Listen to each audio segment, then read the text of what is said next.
ನಮಸ್ಕಾರ ಎಲ್ರಿಗೂ. ನಾವು ಪಾದಯಾತ್ರೆ ಮಾಡ್ತಾ ಬೇಲೂರು ದಾಟ್ ಯಾವ್ದೋ ಲೊಕೇಶನ್ ಹತ್ರ ಬಂದಿದೀವಿ. ಬಟ್ ನಮ್ ಜೊತೆ ಏನೋ ನಡೀತಾ ಇದೆ. ಯಾರು ವೆಹಿಕಲ್ಸ್ ಫಾಲೋ ಮಾಡ್ತಾ ಇದಾರೆ. ಒಂದು ಪೋಲೋ ಕಾರು, ಒಂದು ಬ್ರೀಜಾ ಕಾರು, ಒಂದು ಕ್ರೇಟಾ ಕಾರು, ಒಂದು ಡ್ಯೂಕ್ ಬೈಕ್, ಒಂದು ಎಂಟಿ ಬೈಕ್ ತಗೊಂಡು ಫಾಲೋ ಮಾಡ್ತಿದ್ದಾರೆ. ಫೋನಲ್ಲಿ ಮಾತಾಡ್ತಿದ್ದಾರೆ. ಇನ್ ಮೇಲೆ ನಮ್ ಜೊತೆ ಏನಾಗುತ್ತೆ ಗೊತ್ತಿಲ್ಲ. ನಮ್ ಜೀವಕ್ಕೆ ಏನಾದ್ರೆ ಆದ್ರೆ ಇದಕ್ ಕಾರಣ ನಮ್ ತಾಯಿನೇ ಹೇಳ್ತೀನಿ, ಆ ನಕಲಿ ದೇವ ಮಾನವ. ನಾನು ಫಿಕ್ಸ್ ಆಗಿದ್ದೀನಿ ಗುರು. ಆ 1000 ಜನ ಪ್ರಾಣ ಎದುರುಗಡೆ ಪ್ರಾಣ ಏನೂ ಅಲ್ಲ. ಪ್ರಾಣ ಹೋದ್ರೂ ಪರವಾಗಿಲ್ಲ, ನಾವು ಪಾದಯಾತ್ರೆ ಮಾತ್ರ ಇರಿಸಲ್ಲ. ಇದು ಸರಿಯಲ್ಲ, ಇದು ಖಚಿತ. ಅಭಿ ನಮಸ್ಕಾರ. ನಮ್ ಜೀವಕ್ಕೆ ಯಾರದೇ ಜೀವಕ್ಕೆ ಇಲ್ಲಿ ಏನೇ ಆದ್ರೂ ಕೂಡ ಆ ಮನುಷ್ಯನೇ ಕಾರಣನಾಗ್ತಾನೆ. ಇಲ್ಲಿರೋ ಪ್ರತಿಯೊಬ್ಬರದು ಜೀವನೇ. ಇವಾಗ ಮಹೇಶ್ ಶೆಟ್ಟಿ ತಿಮ್ರೋಡಿ ಅಣ್ಣವ್ರ ಜೊತೆಗೂ ಮಾತಾಡಿದೀವಿ. ಅವರು ಕೂಡ ಧೈರ್ಯ ತುಂಬಿದ್ದಾರೆ.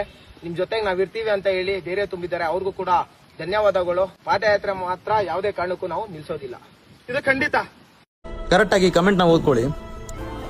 ಫಸ್ಟ್ ಪಾಯಿಂಟ್ ಹೇಳ್ತಾ ಇದ್ದೀನಿ, ಮಹೇಶ್ ಅಣ್ಣನ ಹೆಸರೆತ್ತುವ ಯೋಗ್ಯತೆ ಕೂಡ ನಿನಗಿಲ್ಲ. ಯಾಕಂದ್ರೆ ಈ ಸೌಜನ್ಯ ಪರ ಹೋರಾಟದಲ್ಲಿ ಅವ್ರು ಇಲ್ಲದೆ ಇದ್ದಿದ್ರೆ ಈ ಕೇಸ್ ಇಲ್ಲಿವರೆಗೂ ಬರ್ತಾ ಇರಲಿಲ್ಲ.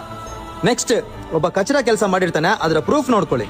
ಪುಣ್ಯಕ್ಷೇತ್ರಕ್ಕೆ ನಮ್ಮ ಆತ್ಮೀಯರೊಬ್ರು ಪಾದಯಾತ್ರೆ ಮಾಡ್ತಿದ್ದಾರೆ, ಕಾರಣ ಸೌಜನ್ಯನಿಗೆ ನ್ಯಾಯ ಸಿಗಬೇಕು ಅಂತ. ಸೊ ಇವತ್ತು ಡೇಟ್ ನೋಡ್ಕೊಳ್ಳಿ, 10:50 ನೈಟು 15ನೇ ತಾರೀಕು ಈ ವಿಡಿಯೋ ಮಾಡಿ ಇಟ್ಕೊಂಡಿದ್ದೀನಿ. ಸೊ ಸೌಜನ್ಯ ವಿಚಾರವಾಗಿ ಹೋಗ್ತಿರ್ತಕ್ಕಂಥ ವ್ಯಕ್ತಿ ಅರ್ಧ ದಾರಿಗೆ ಸ್ಟಾಪ್ ಮಾಡಿ ನಂತರ ದೊಡ್ಡವರಿಂದ ನನಗೆ ಥ್ರೆಟ್ ಕಾಲ್ಸ್ ಬಂತು, ಈ ತರ ಒಂದು ಐಡಿಯಾ ಪ್ಲಾನ್ ಮಾಡ್ಕೊಂಡು ಹೋಗಿದ್ದಾರೆ. ಸೊ ಇದೇನಾದ್ರೂ ಈಗ ಅಪ್ಲೋಡ್ ಮಾಡಲ್ಲ, ಆ ತರ ಆಗತ್ತೆ ಅಂತ ನನಗೆ ಬಂದಿರೋ ಮಾಹಿತಿ. ಸೌಜನ್ಯ ವಿಚಾರವಾಗಿ ಒಂದು ವೇಳೆ ಈ ತರ ಸುಳ್ಳುಗಳನ್ನ ಹೇಳ್ತಾ ಇದ್ರೆ ಒಳ್ಳೇದಾಗಲ್ಲ, ನಿಜ ಒಳ್ಳೇದಾಗಲ್ಲ. ದೊಡ್ಡವರಿಂದ ಥ್ರೆಟ್ ಕಾಲ್ಸ್ ಬಂದಿರೋದೇ ಆದ್ರೆ ನೋಡೋಣ. ಇವತ್ತು 15ನೇ ತಾರೀಕು ಈ ವಿಡಿಯೋ ಮಾಡ್ಕೊಂಡು ಇಟ್ಟಿರ್ತೀನಿ ನಾನು. ಜೈ. ಜುಲೈ 15ಗೆ ಯಾಕೆ ನೀನು ಸೈಲೆಂಟ್ ಆಗಿದೆ ಅಂತ ತುಂಬಾ ಜನ ಕೇಳ್ಬೋದು. ನಮ್ಮ ಉದ್ದೇಶ ಏನು? ಸೌಜನ್ಯ ವಿಚಾರನ ಜನರಿಗೆ ತಲುಪಿಸೋದು. ಇದರಿಂದ ಅದಾಗ್ತಿದ್ಯಲ್ವಾ ಅಂತ ಸುಮ್ಮನೆ ಆಗಿದ್ದೆ. ಪ್ಲಾನ್ ಮಾಡ್ಕೊಂಡಿರೋ ತರ ಮಾಡ್ಲಿಕ್ಕಿಲ್ಲ, ತೊಂದರೆ ಇಲ್ಲ ಅಂತ ಹೇಳಿ ಎಲ್ಲರಿಗೂ ಇನ್ಫಾರ್ಮ್ ಮಾಡಿ ಸುಮ್ಮನೆ ಆಗಿದ್ದೆ. ಆದ್ರೆ ಇವತ್ತು ಸೌಜನ್ಯ ಪರ ಹೋರಾಟಗಾರರಿಗೆ ಕಪ್ಪು ಚುಕ್ಕೆ ಇಡುವಂತ ಕೆಲಸ ನಾವು ಮಾಡ್ತಿರ್ಬೇಕಾದ್ರೆ ನಾವು ಸುಮ್ಮನೆ ಇರಕ್ಕಾಗಲ್ಲ ಸ್ವಾಮಿ, ಸುಮ್ಮನೆ ಇರಕ್ಕಾಗಲ್ಲ. ಇನ್ನೊಂದು ಮಾತು, ಇನ್ನು ಪಾದಯಾತ್ರೆ ಬರೋರ್ಗೂ ಹೇಳ್ತಾ ಇದ್ದೀನಿ ನಾನು, ಒಂದು ವೇಳೆ ನೀವು ಪಾದಯಾತ್ರೆ ಬರೋದಿದ್ರೆ ಸ್ವಚ್ಛ ಮನಸ್ಸಿನಿಂದ ಬನ್ನಿ. ನೀವು ಸ್ವಚ್ಛ ಮನಸ್ಸಿನಿಂದ ಬನ್ನಿ. ಫಾಲೋವರ್ಸ್ಗೋಸ್ಕರ, ಲೈಕ್ಸ್ಗೋಸ್ಕರ, ವ್ಯೂಸ್ಗೋಸ್ಕರ ಬರಬೇಡಿ. ಅರ್ಥ ಆಯ್ತಲ್ಲ? ಯಾಕಂದ್ರೆ ನೀವು ಬರ್ತಾ ಇರೋದು ಸೌಜನ್ಯ ವಿಚಾರದಲ್ಲಿ ಅಣ್ಣಪ್ಪನ ಸನ್ನಿಧಿಗೆ. ಅರ್ಥ ಆಯ್ತಾ? ನೀವು ಮಾಡ್ತಿರ್ತಕ್ಕಂಥ ತಪ್ಪುಗಳನ್ನೆಲ್ಲ ಕಣ್ಣು ಮುಚ್ಕೊಂಡು ನೋಡ್ತಾನೆ ಅಂತಿದ್ರೆ ಅದು ನಿಮ್ಮ ತಪ್ಪು ಮನೋಭಾವ. ಅರ್ಥ ಆಯ್ತಾ? ಎಲ್ಲವನ್ನ ಕ್ಷಮಿಸ್ಲಿಕ್ಕೆ ಅಲ್ಲಿರೋದು ಅಣ್ಣಪ್ಪ, ನಿಮ್ಮ ಅಪ್ಪ ಅಲ್ಲ. ಮೊನ್ನೆ ಕಬ್ಜೆ ಶರಣ ಮ್ಯಾಗ ಒಂದು ವಿಡಿಯೋ ಮಾಡಿದ್ದೆ. ವಿಡಿಯೋ ಮಾಡಿದ್ಮೇಲೆ ಗೊತ್ತಾಯ್ತು ಅದೆಲ್ಲ ಪ್ರೀ ಪ್ಲಾನ್ ಅಂತ. ಅದಷ್ಟೇ ಅಲ್ಲ, ಅವ RCB ಪರವಾಗಿ ತಿರುಪತಿ ಪಾದಯಾತ್ರೆ ಮಾಡಿದ್ದು ಕೂಡ ಪ್ರೀ ಪ್ಲಾನೇ. ಅವ ನಡೆದದ್ದು 100-120 ಕಿಲೋಮೀಟರ್ ಅಷ್ಟೇ. ಅವಾಗ ಕೂಡ RCB ಅಭಿಮಾನಿಗಳ ಕಣ್ಣಾಗ ಮಣ್ಣ ಹಾಕಿ ಹೀರೋ ಆದ. ಅಲ್ಲಿಗೆ IPL ಮುಗಿದೋಯ್ತು. IPL ಮುಗಿದ್ಮೇಲೆ ಬಿಗ್ ಬಾಸ್ ಬಗ್ಗೆ ಕೆಲವು ವಿಡಿಯೋಸ್ ಮಾಡಿದ. ಆ ವಿಡಿಯೋಸ್ಗಳಿಗೆ ವ್ಯೂಸ್ ಬರಲಿಲ್ಲ, ಫಾಲೋವರ್ಸ್ನು ಬರಲಿಲ್ಲ.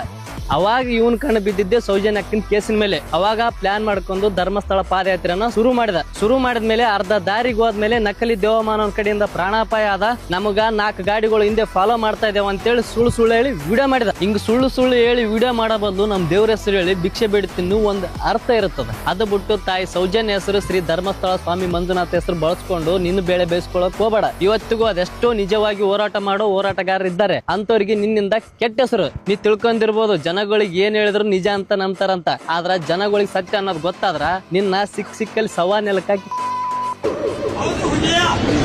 ಅಂಟಿ ನೀವ್ ಹೇಳ್ರಿ. ಸೌಜನ್ಯ ಅಕ್ಕನ ಹೆಸರು ಬಳಸ್ಕೊಂಡು ತಂಬೆಳೆ ಬೇಯಿಸ್ಕೊಳ್ಳೋ ಬೋಳಿ ಮಕ್ಳಿಗೆ ಏನ್ ಮಾಡ್ಬೇಕು?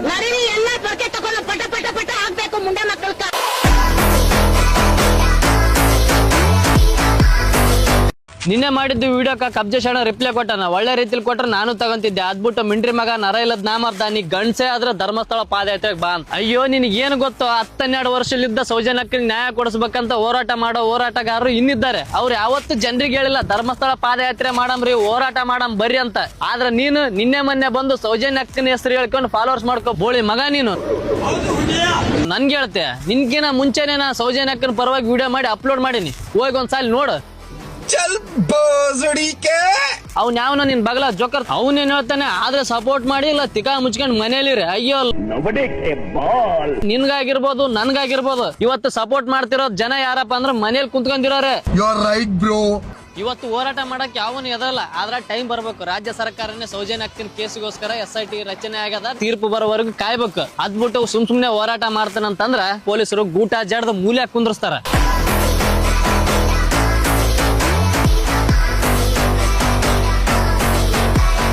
ಇವನ್ಯಾರ ಕುಜ್ಗ ಗಿಜ್ಗ ಗೊಜ್ಗ ಕಬ್ಜ ಇವನು ಕ್ಲಾರಿಫಿಕೇಶನ್ ವಿಡಿಯೋ ಕೊಟ್ಟವನೆ ಕೊನೆಗೆ ಇನ್ಯಾರಿಗೂ ಕೊಡಲ್ಲ ಅಂತ ಅಂದ್ಬಿಟ್ಟು ಸಾಕಾಯ್ತು ಪಾಪ ಅವ್ನು ಗೊತ್ತಾಗಿ. ನಾವು ಪಾದಯಾತ್ರೆ ಶುರು ಮಾಡ್ತೀವಿ ನಾಗರ ಸರ್ಕಲಿಂದ ನೆಲಮಂಗಲ ಟೋಸ್ ಬೈಪಾಸ್ ದಾಟ್ಬಿಟ್ಟು ಕುಣಿಗಲ ಹತ್ರ ಹೋಗಿ ಊಟ ಮಾಡಕ್ಕೆ ಕೂತ್ಕೋತೀವಿ. ಊಟ ನಮ್ಮ ಟೈಮಲ್ಲಿ ಒಬ್ಬ ಯೂಟ್ಯೂಬರ್ ಬರ್ತಾರೆ, ಬಂದ್ಬಿಟ್ಟು ನಮ್ಮ ಊರಲ್ಲಿ ನಮ್ಮ ಶಾಪಿನಲ್ಲಿ ರೆಸ್ಟ್ ಮಾಡ್ಬಿಟ್ಟು ನೀವು ಪಾದಯಾತ್ರೆ ಶುರು ಮಾಡುತ್ತಾರೆ. ಅಲ್ಲಿಂದ ನಾವು ಮಾಡ್ತೀವಿ, ಒಬ್ಬ ಆಟೋ ನಮಗೆ ಊರೊಳಗೆ ಡ್ರಾಪ್ ಕೊಡ್ತಾರೆ. ಅಲ್ಲಿ ನಾವು ರೆಸ್ಟ್ ಮಾಡ್ಬಿಟ್ಟು ಮತ್ತೆ ಪಾದಯಾತ್ರೆ ಶುರು ಮಾಡ್ತೀವಿ. ಆ ಟೈಮಲ್ಲಿ ಟ್ಯಾಟೂ ಕ್ವಶ್ಚನ್ ಬರ್ತಾರೆ. ಬೇಕಾದ್ರೆ ವಿಷಯ ನೀವು ಟ್ಯಾಟೂ ಕ್ವಶ್ಚನ್ ಕೇಳಿ ಕ್ಲಾರಿಫಿಕೇಶನ್ ತಗೋಬಹುದು. ಅಲ್ಲಿಂದ ಪಾದಯಾತ್ರೆ ಶುರು ಮಾಡಿ ಕುಣಿಗಲ ಹತ್ರ ಸ್ಟೇ ಆಗ್ಬಿಟ್ಟು ನೆಕ್ಸ್ಟ್ ಟೈಮ್ ಮಾಡ್ತೀವಿ. ಕುಣಿಗಲ ಹತ್ರ ಪಾದಯಾತ್ರೆ ಶುರು ಮಾಡ್ತೀವಿ, ಜನರಲ್ ಸ್ಟೇ ಆಗ್ತೀವಿ. ಅಲ್ಲಿಂದ ಮತ್ತೆ ಸ್ಟೇ ಆಗ್ಬಿಟ್ಟು ಬೆಳಗ್ಗೆ ಸ್ಟಾರ್ಟ್ ಮಾಡಿದಾಗ ಹಾಸನ ಹೋಗ್ತೀವಿ. ಬೇಲೂರಿಂದ ನಾವು ಪಾದಯಾತ್ರೆ ಶುರು ಮಾಡಿದಾಗ ನಮ್ಮ ಜೊತೆ ಏನಾಯ್ತು ಪ್ರತಿಯೊಂದು ನಿಮಗೆ ಗೊತ್ತು.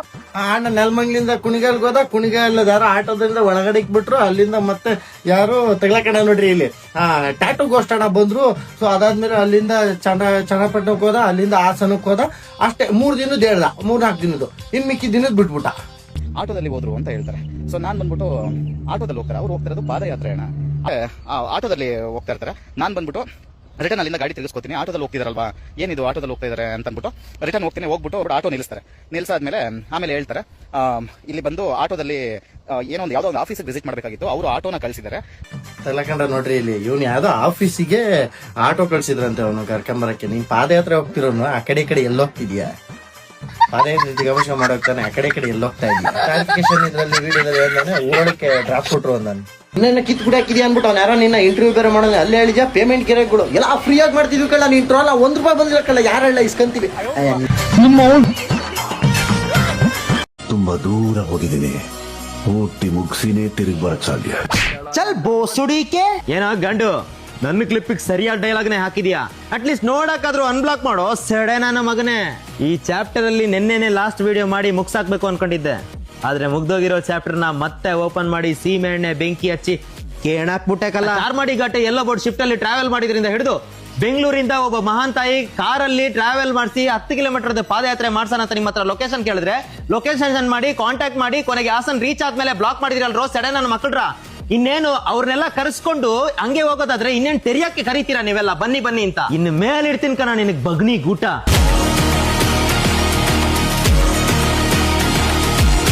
ಇವನ್ಯಾರ ಕುಜ್ಗ ಗಿಜ್ಗ ಗೊಜ್ಗ ಕಬ್ಜ ಇವನು ಕ್ಲಾರಿಫಿಕೇಶನ್ ವಿಡಿಯೋ ಕೊಟ್ಟವನೆ ಕೊನೆಗೆ ಇನ್ಯಾರಿಗೂ ಕೊಡಲ್ಲ ಅಂತ ಅಂದ್ಬಿಟ್ಟು ಸಾಕಾಯ್ತು ಪಾಪ ಅವ್ನು ಗೊತ್ತಾಗಿ. ನಾವು ಪಾದಯಾತ್ರೆ ಶುರು ಮಾಡ್ತೀವಿ ನಾಗರ ಸರ್ಕಲಿಂದ ನೆಲಮಂಗಲ ಟೋಸ್ ಬೈಪಾಸ್ ದಾಟ್ಬಿಟ್ಟು ಕುಣಿಗಲ ಹತ್ರ ಹೋಗಿ ಊಟ ಮಾಡಕ್ಕೆ ಕೂತ್ಕೋತೀವಿ. ಊಟ ನಮ್ಮ ಟೈಮಲ್ಲಿ ಒಬ್ಬ ಯೂಟ್ಯೂಬರ್ ಬರ್ತಾರೆ, ಬಂದ್ಬಿಟ್ಟು ನಮ್ಮ ಊರಲ್ಲಿ ನಮ್ಮ ಶಾಪಿನಲ್ಲಿ ರೆಸ್ಟ್ ಮಾಡ್ಬಿಟ್ಟು ನೀವು ಪಾದಯಾತ್ರೆ ಶುರು ಮಾಡುತ್ತಾರೆ. ಅಲ್ಲಿಂದ ನಾವು ಮಾಡ್ತೀವಿ, ಒಬ್ಬ ಆಟೋ ನಮಗೆ ಊರೊಳಗೆ ಡ್ರಾಪ್ ಕೊಡ್ತಾರೆ. ಅಲ್ಲಿ ನಾವು ರೆಸ್ಟ್ ಮಾಡ್ಬಿಟ್ಟು ಮತ್ತೆ ಪಾದಯಾತ್ರೆ ಶುರು ಮಾಡ್ತೀವಿ. ಆ ಟೈಮಲ್ಲಿ ಟ್ಯಾಟೂ ಕ್ವಶ್ಚನ್ ಬರ್ತಾರೆ. ಬೇಕಾದ್ರೆ ವಿಷಯ ನೀವು ಟ್ಯಾಟೂ ಕ್ವಶ್ಚನ್ ಕೇಳಿ ಕ್ಲಾರಿಫಿಕೇಶನ್ ತಗೋಬಹುದು. ಅಲ್ಲಿಂದ ಪಾದಯಾತ್ರೆ ಶುರು ಮಾಡಿ ಕುಣಿಗಲ ಹತ್ರ ಸ್ಟೇ ಆಗ್ಬಿಟ್ಟು ನೆಕ್ಸ್ಟ್ ಟೈಮ್ ಮಾಡ್ತೀವಿ. ಕುಣಿಗಲ ಹತ್ರ ಪಾದಯಾತ್ರೆ ಶುರು ಮಾಡ್ತೀವಿ, ಜನರಲ್ ಸ್ಟೇ ಆಗ್ತೀವಿ. ಅಲ್ಲಿಂದ ಮತ್ತೆ ಸ್ಟೇ ಆಗ್ಬಿಟ್ಟು ಬೆಳಗ್ಗೆ ಸ್ಟಾರ್ಟ್ ಮಾಡಿದಾಗ ಹಾಸನ ಹೋಗ್ತೀವಿ. ಬೇಲೂರಿಂದ ನಾವು ಪಾದಯಾತ್ರೆ ಶುರು ಮಾಡಿದಾಗ ನಮ್ಮ ಜೊತೆ ಏನಾಯ್ತು ಪ್ರತಿಯೊಂದು ನಿಮಗೆ ಗೊತ್ತು. ಅಣ್ಣ ನೆಲಮಂಗ್ಲಿಂದ ಕುಣಿಗಲ್ಗೆ ಹೋದ, ಕುಣಿಗಲ್ ಯಾರೋ ಆಟೋದಿಂದ ಒಳಗಡೆ ಬಿಟ್ರು. ಅಲ್ಲಿಂದ ಮತ್ತೆ ಯಾರು ತಗ್ಲಕಣ ನೋಡ್ರಿ ಇಲ್ಲಿ ಟ್ಯಾಟೂ ಗೋಷ್ಟಣ ಬಂದ್ರು. ಸೊ ಅದಾದ್ಮೇಲೆ ಅಲ್ಲಿಂದ ಚನ್ನಪಟ್ಟಣಕ್ಕೆ ಹೋದ, ಅಲ್ಲಿಂದ ಹಾಸನಕ್ಕೆ ಹೋದ. ಅಷ್ಟೇ 3 ದಿನದ ಹೇಳ್ದ, 3-4 ದಿನದ್ದು. ಇನ್ ಮಿಕ್ಕಿ ದಿನದ ಬಿಟ್ಬಿಟ್ಟ. ಆಟೋದಲ್ಲಿ ಹೋದ್ರು ಅಂತ ಹೇಳ್ತಾರೆ. ಸೊ ನಾನ್ ಬಂದ್ಬಿಟ್ಟು ಆಟೋದಲ್ಲಿ ಹೋಗ್ತಾರೆ, ಅವ್ರು ಹೋಗ್ತಿರೋದು ಪಾದಯಾತ್ರೆ ಅಣ್ಣ. ಆಟೋದಲ್ಲಿ ಹೋಗ್ತಾ ಇರ್ತಾರೆ, ನಾನ್ ಬಂದ್ಬಿಟ್ಟು ರಿಟರ್ನ್ ಅಲ್ಲಿಂದ ಗಾಡಿ ತಿರುಗಿಸ್ಕೊತೀನಿ. ಆಟೋದಲ್ಲಿ ಹೋಗ್ತಿದಾರಲ್ವಾ, ಏನಿದು ಆಟೋದಲ್ಲಿ ಹೋಗ್ತಾ ಇದಾರೆ ಅಂತ ಅಂದ್ಬಿಟ್ಟು ರಿಟರ್ನ್ ಹೋಗ್ತೀನಿ. ಹೋಗ್ಬಿಟ್ಟು ಅವ್ರು ಆಟೋ ನಿಲ್ಲಿಸ್ತಾರೆ. ನಿಲ್ಸಾದ್ಮೇಲೆ ಆಮೇಲೆ ಹೇಳ್ತಾರೆ, ಇಲ್ಲಿ ಬಂದು ಆಟೋದಲ್ಲಿ ಏನೋ ಒಂದು ಯಾವ್ದೋ ಒಂದು ಆಫೀಸಿಗೆ ವಿಸಿಟ್ ಮಾಡಬೇಕಾಗಿತ್ತು, ಅವರು ಆಟೋನ ಕಳಿಸಿದ್ದಾರೆ. ತಲಕಂಡ ನೋಡ್ರಿ ಇಲ್ಲಿ ಇವ್ನು ಯಾವ್ದೋ ಆಫೀಸಿಗೆ ಆಟೋ ಕಳ್ಸಿದ್ರಂತೆ ಅವನು ಕರ್ಕೊಂಬರಕ್ಕೆ. ನೀನ್ ಪಾದಯಾತ್ರೆ ಹೋಗ್ತಿರೋನು ಆ ಕಡೆ ಈ ಕಡೆ ಎಲ್ಲೋಗ್ತಿದ್ಯಾ? ಪಾದಯಾತ್ರೆ ಗಮನ ಮಾಡೋಗ್ತಾನೆ ಆ ಕಡೆ ಈ ಕಡೆ ಎಲ್ಲೋಗ್ತಾ ಇದೀಯ? ಕ್ಲಾರಿಫಿಕೇಶನ್ ಇದ್ರಲ್ಲಿ ವಿಡಿಯೋದಲ್ಲಿ ಹೇಳ್ದಾನೆ ಊರೊಳಕ್ಕೆ ಡ್ರಾಪ್ ಕೊಟ್ರು ಅಂದಾನೆ. ಇನ್ನೇನ ಕಿತ್ ಗುಡಿ ಹಾಕಿದ್ಯಾ ಅನ್ಬಿಟ್ಟು ಅವ್ನು ಯಾರೋ ನಿನ್ನ ಇಂಟರ್ವ್ಯೂ ಬೇರೆ ಮಾಡೋದು. ಅಲ್ಲೇ ಹೇಳಿದ್ಯಾ ಪೇಮೆಂಟ್ ಗಿರಾಕಿಗಳು ಎಲ್ಲ ಫ್ರೀ ಆಗಿ ಮಾಡ್ತಿದ್ವಿ ಕಳ್ಳ. ನೀನ್ ಟ್ರೋಲ್ ₹1 ಬಂದಿಲ್ಲ ಕಳ್ಳ, ಯಾರೆಲ್ಲ ಇಸ್ಕೊಂತೀವಿ.